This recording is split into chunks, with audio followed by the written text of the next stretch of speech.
No more investigations into Epstein. No special prosecutor. Trump is tripling, quadrupling down on the idea that it's all a big hoax, despite a lot of his party campaigning on this. It was a hoax. It's all been a big hoax. It's perpetrated by the Democrats, and some stupid Republicans and foolish Republicans fall into the net, and so they try and do the Democrats' work. That's right. If you care about accountability for a trafficking ring, you're doing the work of the Democrats, apparently, and Trump doesn't want your support. This is another post from Truth Social where Trump says that it's a scam. We will forever call the Jeffrey Epstein hoax, despite him being one of the people heavily trafficking in this, and saying my past supporters have bought into this hook, line, and sinker. Clearly saying, if you care about the release of the Epstein files, you're not a real supporter of Trump anymore. You're a past supporter. Saying about his own supporters, let these weaklings continue because I don't want their support anymore. This obviously felt like a huge betrayal to a lot of the people who have supported Trump and expected him to come through on this promise. The last thing most of them were holding on to was the idea of a special prosecutor who could go into the Epstein case and try to get some transparency. In fact, it was reported that Donald Trump was okay with appointing a special prosecutor. This was according to John Solomon, who claimed this in an interview. Any prompting, without me even asking yet, he says, I also think if that has a special prosecutor, that prosecutor should just look at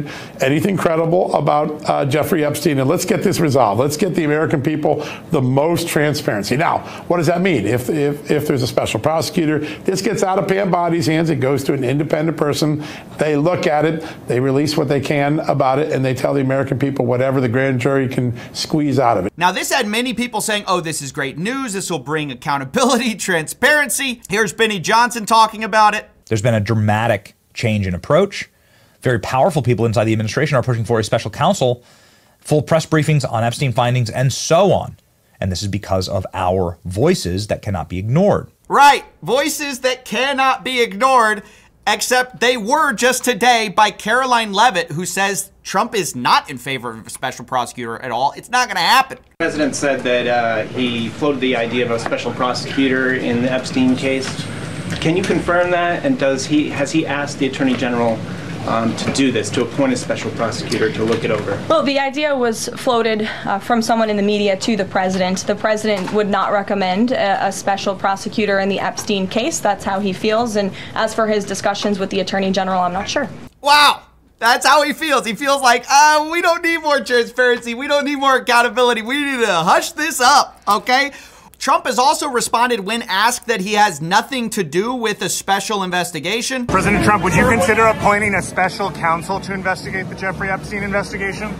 I have nothing to do with it. Nothing to do with it, guys. We've already done the investigation, and you should be pleased with what we put out. This was also said by Trump himself, the idea that we've already given you everything credible. She says, I gave you all the credible information, and if she finds any more credible information, she'll give that too.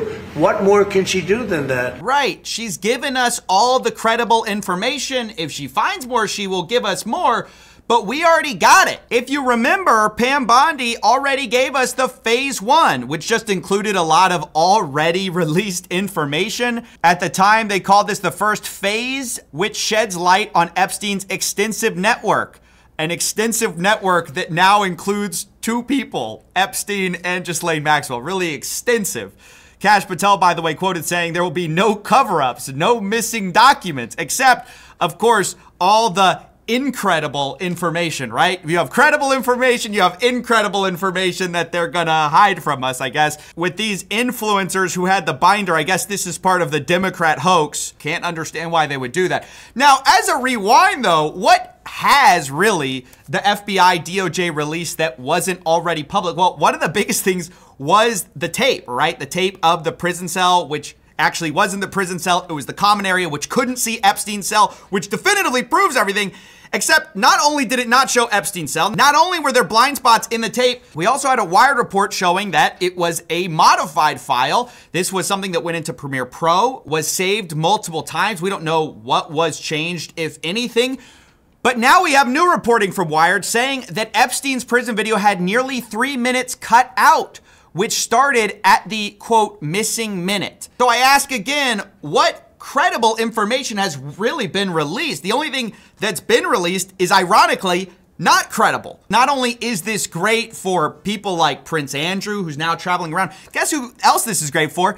Ghislaine Maxwell, who's now appealing her whole conviction on the grounds that the government already gave her a non-prosecution agreement, or more specifically, Epstein a non-prosecution agreement. And we have this statement from Ghislaine Maxwell's family and her counsel of record saying, quote, "I'd be surprised if President Trump knew his lawyers were asking the Supreme Court to let the government break a deal. Judges have previously dismissed her lawyers' arguments that she should have never been prosecuted because of a weird agreement drafted more than 15 years ago. But now, of course, this is at play again, given all the recent revelations and the fact that the family seems pretty directly to be appealing to Trump, which is an interesting turn of events if Maxwell has anything on him or someone else in power. They actually say explicitly he's the ultimate deal maker, and I'm sure he'd agree when the United States gives its word, it should keep it.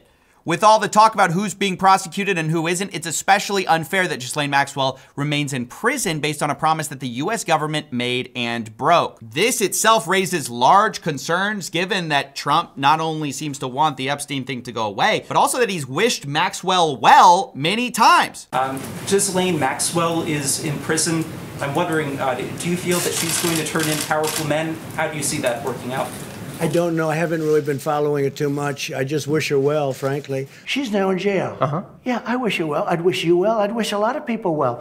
Good luck. Let them prove somebody was guilty. So pretty clearly, the president seems to be extending his sympathies to Maxwell in very bizarre terms when asked, hey, do you think this person's going to turn in rich and powerful people? Well, we wish her well. So that worries me. When then the Maxwell family and her lawyer are pretty explicitly appealing to the president, who wished her well, saying, hey, this whole thing should be barred because of Epstein's former agreement with the prosecutors. Speaking of prosecutors, by the way, Maureen Comey was just fired by the DOJ, with many speculating this is an order that comes from the top, from Trump. Now, Maureen was the prosecutor in the Diddy, Epstein, and Maxwell, Ghislaine Maxwell cases, with some people saying the timing is too coincidental with the whole Epstein investigation and Maureen Comey maybe knowing something about it. The other way to look at this is, of course, that Trump has hated James Comey, her father, for a very long time. James Comey, of course, doesn't seem to like Trump too much. He recently published a photo of Seychelles saying 8647. Referring to the 47th president of the United States. So it could be the case this is a revenge firing. It could be over the handling of the Diddy trial. Or, again, it could be over the Epstein-Maxwell cases. But on the whole, what we all want is just more accountability, more transparency. We want these people to release the full files. So on that, I'm going to explore a couple leads that maybe will pan out. There's been a push by the House to have the Epstein files released. This has now become a bipartisan supported thing. Previously, it was voted against, but now they're trying to force a vote. I've kind of stated that I'm not sure that this is going to get somewhere. I hope it does, though, just to be clear. I hope they release it. I think it's been covered up for so long. I guess I'm so cynical about it. But I guess in the words of Trump, I wish them well. We wish the House well in trying to release it. I will say for the millionth time, this is not a left or right issue. This is the people versus the There's also this report from the New York Times about the $1.5 billion they're trying to chase down. This was handled by JP Morgan, Deutsche Bank. These both paid fines for their involvement in moving money for Jeffrey Epstein. Here, the legislators are trying to actually chase down some of the funds. Notably, the New York Times reports that there was a huge suspicious activity report, also called a SAR, reviewed by the congressional team that was filed in late 2019 by JP Morgan for $1.1 billion. The report covered 4,700 transactions dating back to 2003, including payments to women from Belarus, Russia, Turkmenistan. Many of Epstein's victims included young women from Eastern European countries. So I will say, as many people have, follow the money is a great idea in a case like this, where Jeffrey Epstein had a bunch of mysterious wealth. Unfortunately, I have to say it's an uphill battle when the most powerful person in America, Donald Trump, seems dead set on closing these files and trying to get it to all go away. And I also encourage people to be suspicious of when a president says something is a hoax, despite the fact he said for years there are powerful people implicated in these files, even saying that he was going to be transparent, there was going to be a wave of accountability, only now they're covering it all up. They want you to trust them, and if you don't, you're stupid and or a weakling.